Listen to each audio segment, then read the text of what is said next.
এক সময় যে কথার আগে হাত তুলতো সে এখন গালি শুনলেও মুস্কি হাসি দেয়। তো বন্ধুর একদিন তাকে জিজ্ঞেস করে, কিরে নেতা, তুই না কথা বলার আগে হাত তুলতি? তখন সে বলে, পাগল ছিলাম তখন তুলেছি, বুঝতে পেরেছি ওই জগতে কিছু নাই, আল্লাহর প্রেমের ধৈর্যের জগতে অনেক বড় নিয়ামত আছে। এত বড় বড় সফল ব্যক্তি যদি ছোটবেলায় লাথি খাইতে পারে, আপনি পারবেন না কেন?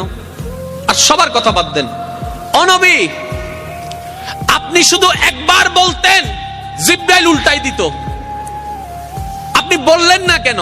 নবী রাহমাতুল লিল আলামিন বলে, পাওয়ার থাকার পরও যে পাওয়ার দেখায় না সে তো সত্যিকার পাওয়ারফুল ব্যক্তি। সুবহানাল্লাহ। যার হাসে কিছু নাইতে হবে, দেখ চিনস না এখন এর নাম জানোস না, আর বা ফোন চিনস না, যার তো নাইতে হবে। আর যার থেকে আছে,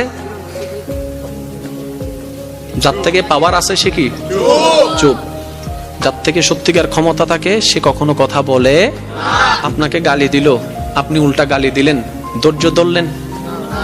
কিন্তু আপনি যদি বলতেন, দিলে দাও গা, আমাকে গালি দিছো দাও গা, সে উল্টো ভাবনায় পড়ে যাবে, কি রে কারে গালি দিই, সে তো লড়ে না।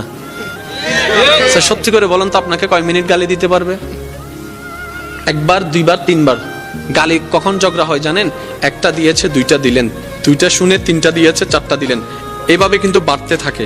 এবার সে আপনাকে একটা দিল, আপনি হাসলেন, সে দ্বিতীয়বার দিল, আপনি হাসলেন, সে তৃতীয়বার দিল, আপনি হাসলেন, শেষ পর্যন্ত সে নিজে লজ্জা পেয়ে ওখান থেকে চলে যাবে। চতুর্থ গালি আপনাকে দিতে পারবে না, সে যদি আকলওয়ালা হয়। আর আপনি আমি বোকামি করি কি, হে কি হইস তুই আরে মারি দি, মারি দাও না করে পুলিশ আইরা আরো ধরিলে যার গুই, তা হইলাম না আয় তো ন দিতে দিয়ে দে, ওদের মাঝি হনে ওদের আয়, ওদের তুই চল। আমি কি বুঝাতে পারছি কথা? আফটার অল আমরা নিজেরাই নিজেদের ক্ষতি করছি। যদি আমরা ইসলামের ফর্মুলা গুলাকে একটু ঠান্ডা মাথায় বসাইতে পারি, সফলতা আপনার কাছে, সফলতা আপনার কাছে। আপনি কি দরকার আপনার? আমি প্রায় সময় বলি, আজকেও বলছি, কি দরকার আপনার যেটা আপনার রবের কাছে নাই?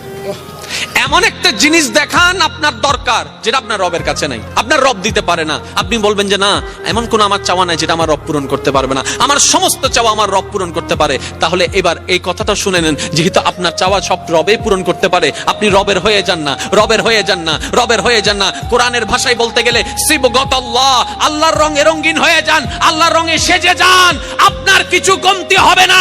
আপনি যদি পাহাড়ের গুহায় বন্দী হয়ে যান, জগৎ বলবে আমরা কেউ চিনি না তাকে, জগৎ বলবে খুঁজে পাচ্ছি না তাকে, আপনি বলবেন কাউকে পাচ্ছি না, রবে বলবে বান্দারে চিন্তা করিস না, লা তাখাফ, ভয় করিস না, ইন্নাল্লাহা মানা।